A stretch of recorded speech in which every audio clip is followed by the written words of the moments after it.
Вот с этой мы работать не будем, потому что она уже обработана. А вот с этой, эту я вам специально оставила, не отрезая цветоносы, даже не протирая орхидею, показать, что я делаю от начала и до конца с новой орхидеей. Пусть то будет уценка, пусть то будет новая цветущая орхидея. Я всегда поступаю одинаково.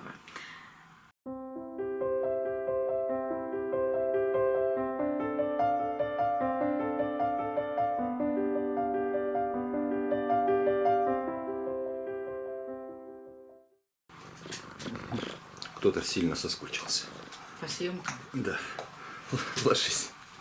Так, все. Самое главное, ложись и не мешай.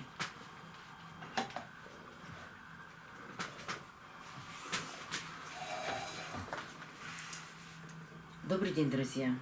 Кто наблюдает за каналом на YouTube, этого точно не видели. А кто подписан на телеграм-канал, то видели репортаж. Мы приехали с мужем в магазин Ашан и приобрели 2 уценки. А если вы давно подписаны на телеграм-канал, то видели и предыдущий небольшой ролик, когда мы опять же приехали в Ашан, увидели очень красивые орхидеи «Парфюмерная фабрика». Мне даже хотелось купить эту орхидею, но цена была почти 3000. И приехав второй раз почти через месяц, мы увидели эти же орхидеи, но уценки. Стоили они по 1000 рублей. Я даже в том ролике, когда мы их покупали и рассматривали, показала, что, во-первых, их за этот месяц, который они стояли в магазине, полили, и горшки были очень мокрые, с них текла вода. И, конечно, на одной орхидее цветочков почти не было, а на второй были, и даже сейчас они еще есть. Второе.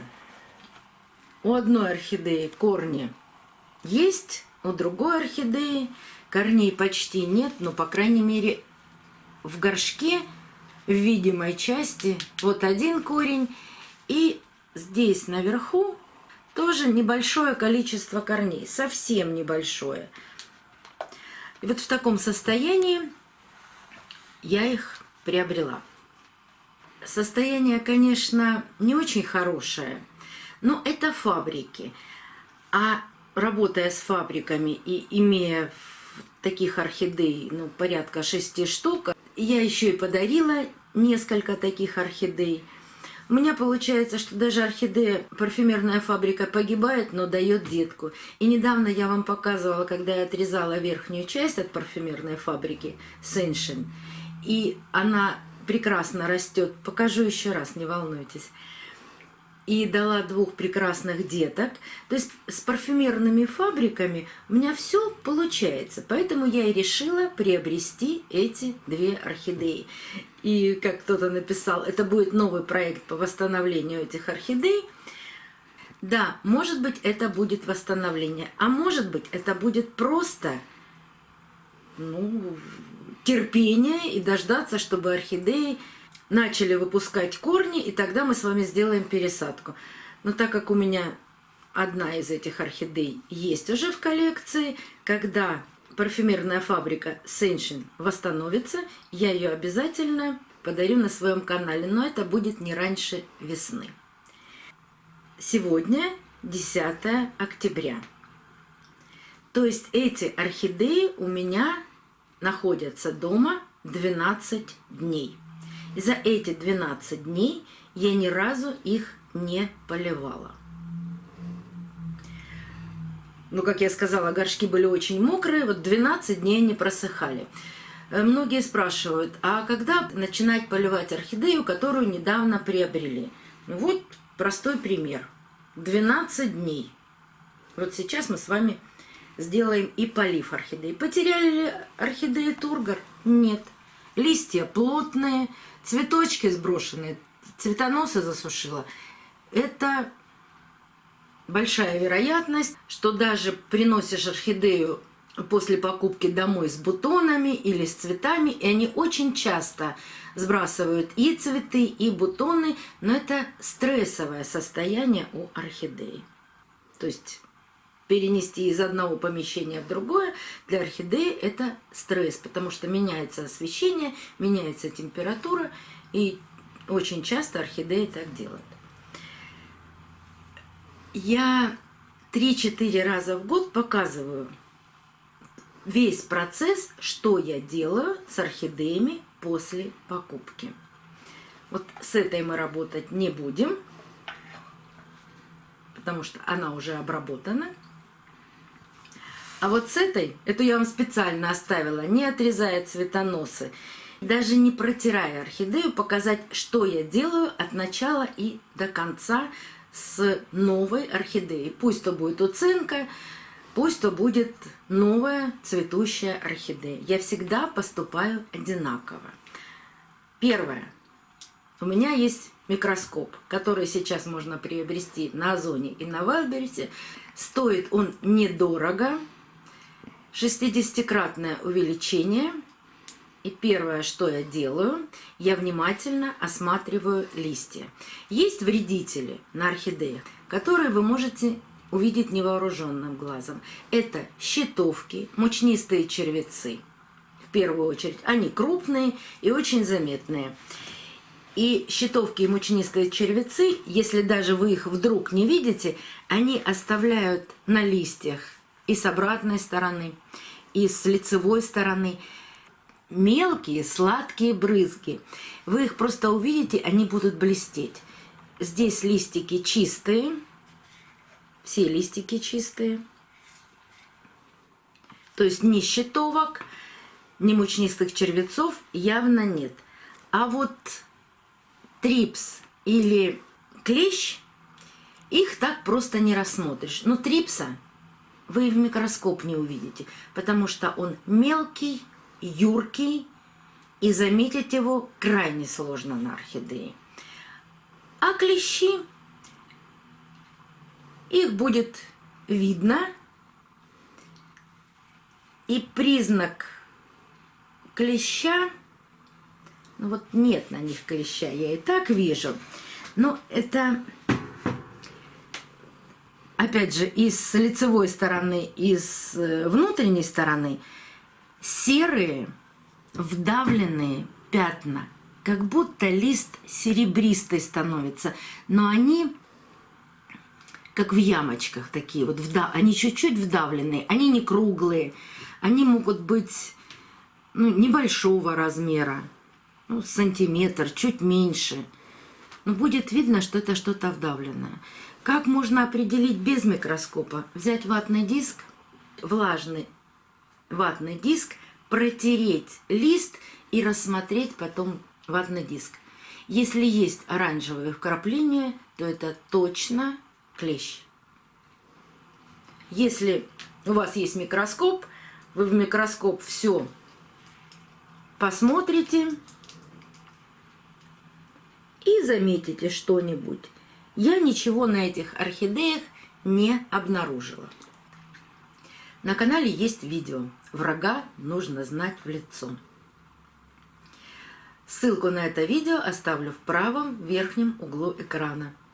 Там с микроскопом показано, как выглядит клещ, как его увидеть на орхидее. С микроскопом, с вредителями мы определились. Или мы их нашли, или мы их не нашли. Если нашли щитовку и мучнистого червеца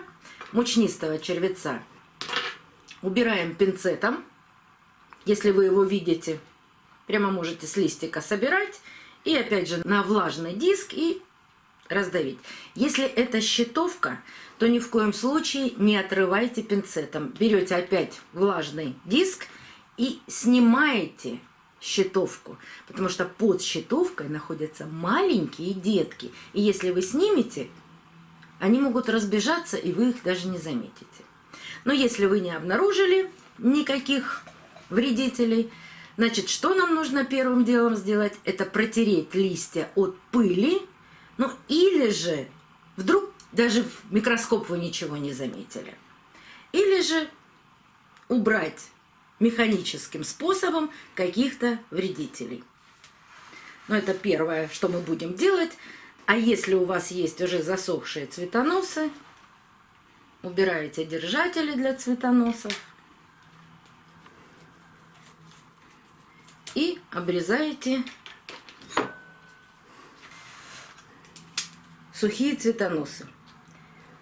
Так как цветонос сухой, я отрезаю как можно ближе к стволу. Цветонос засох. Поэтому сюда, в это отверстие, есть тут маленькое-маленькое отверстие, не проникнет никакая патогенная микрофлора. У цветоносов есть барьеры, которые это предотвращают. Вот один из этих барьеров я вам покажу прямо на засохшем цветоносе. Вот это не пробудившаяся почка, вот этот барьер. И у основания цветоноса тоже есть такой барьер. Так что не нужно обрабатывать ничем цветоносы. Отрезаете их, и ничего туда проникать не будет. А после этого, ну, если у вас есть еще вот опавшие бутоны, вот сейчас я вам покажу, вот остался бутончик в грунте, конечно, это тоже все убираете. Смотрите, бывают фласочные листья, вот такие, маленькие.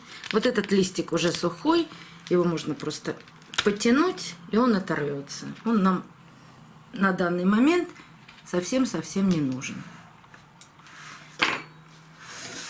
Как протереть листья? Берем 50 мл чистой воды, используем любое калийное мыло, которое у вас есть. Калийное мыло для цветов. У нас это может быть зеленое, дегтярное, табачное, горчичное. И еще сейчас 2 или 3 названия таких флакончиков с мылом есть в продаже. Не беру спрей, мне они не нравятся, а беру просто жидкое мыло. Для зарубежных подписчиков нет мыла с таким названием, а есть просто калийное мыло для цветов. Растений. Ну, для цветов или растений. Куском дегтярного мыла, которое продается в магазине, пользоваться нельзя. Состав совсем другой. Муж мне все время подсказывает. Да, там совсем другой состав, не подходящий для цветов. На 100 мл воды берем пол чайной ложки мыла. Ну, я это делаю на глаз, потому что делаю часто и знаю, сколько это будет. Это совсем немного. Ни в коем случае неразбавленным мылом не протирать цветы. Перемешиваем раствор. Чистый ватный диск один раз намочить в растворе и протереть все растение. Если у вас несколько растений, которые вам нужно обработать калийным мылом, во-первых, вот этот ватный диск не погружаете в чистый раствор, берете следующий чистый ватный диск, опускаете в раствор и протираете следующую орхидею.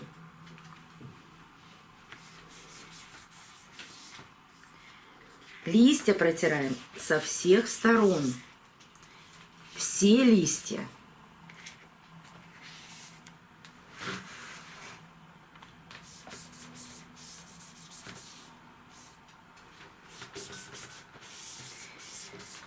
Ствол орхидеи. И если у вас цветущее растение, обязательно цветоносы.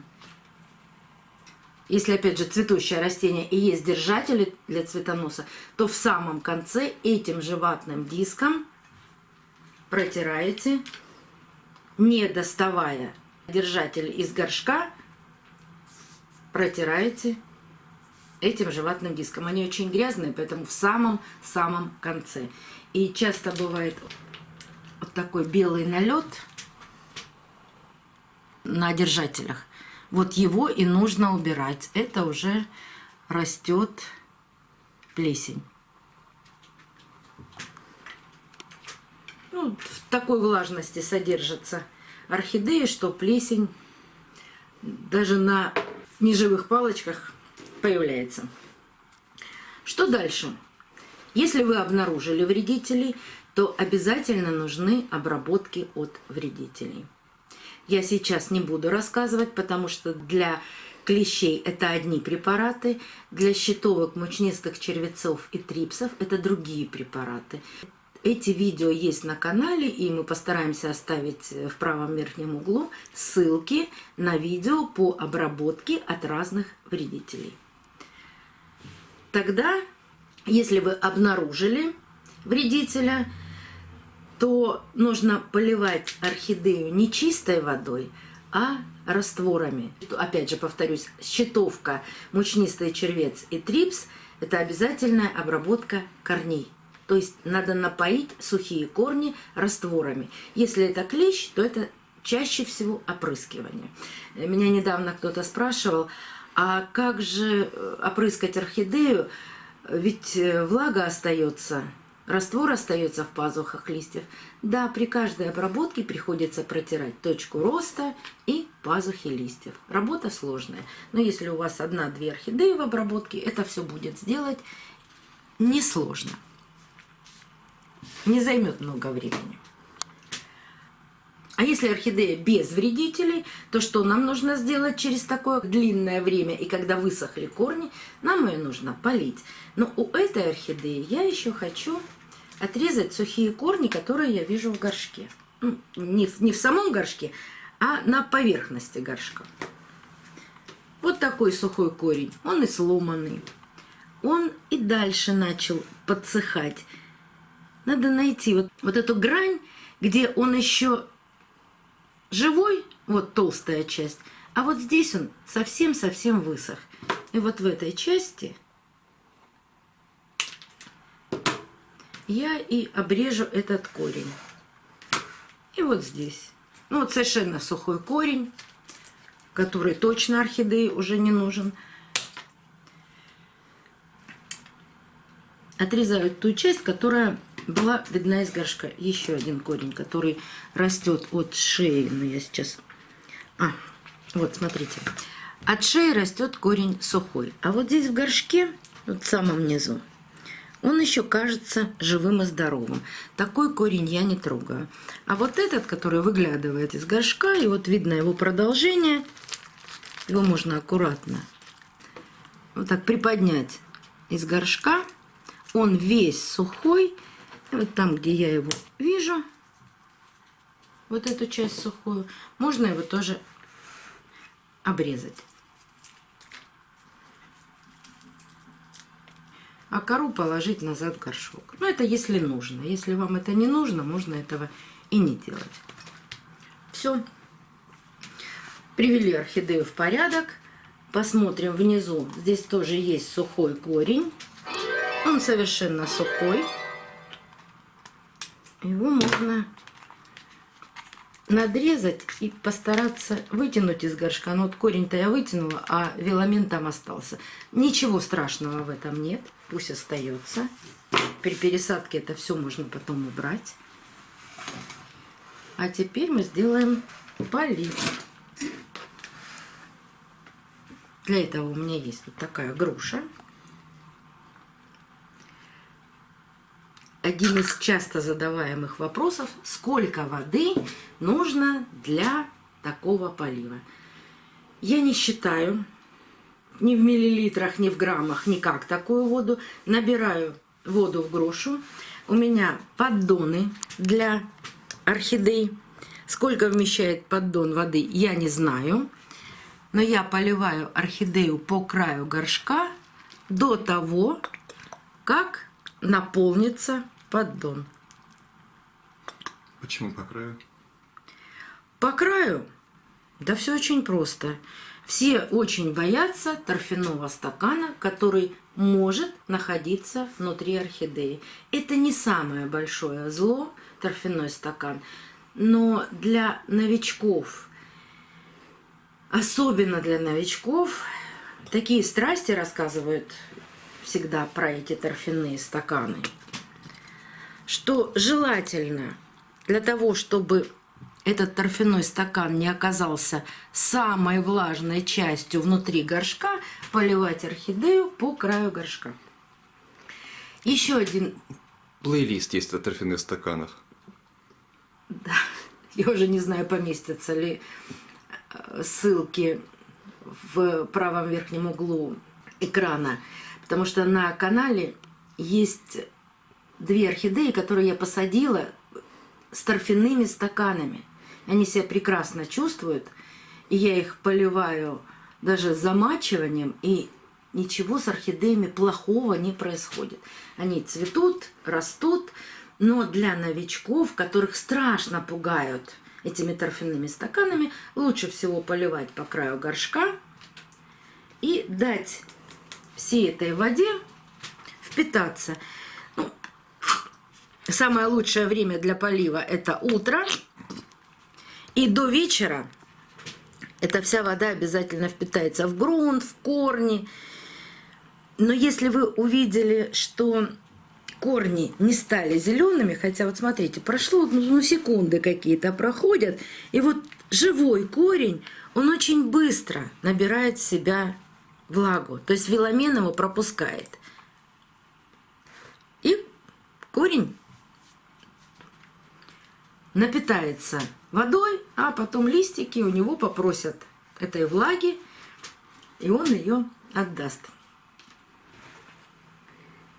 Повторюсь еще раз, если вы поливаете утром, то до вечера эту воду можно не сливать, но вот в таких поддончиках, поддончик высотой 1,5 сантиметра, у меня через 2 часа вода всегда впитывается. И я не часто занимаюсь тем, что сливаю воду.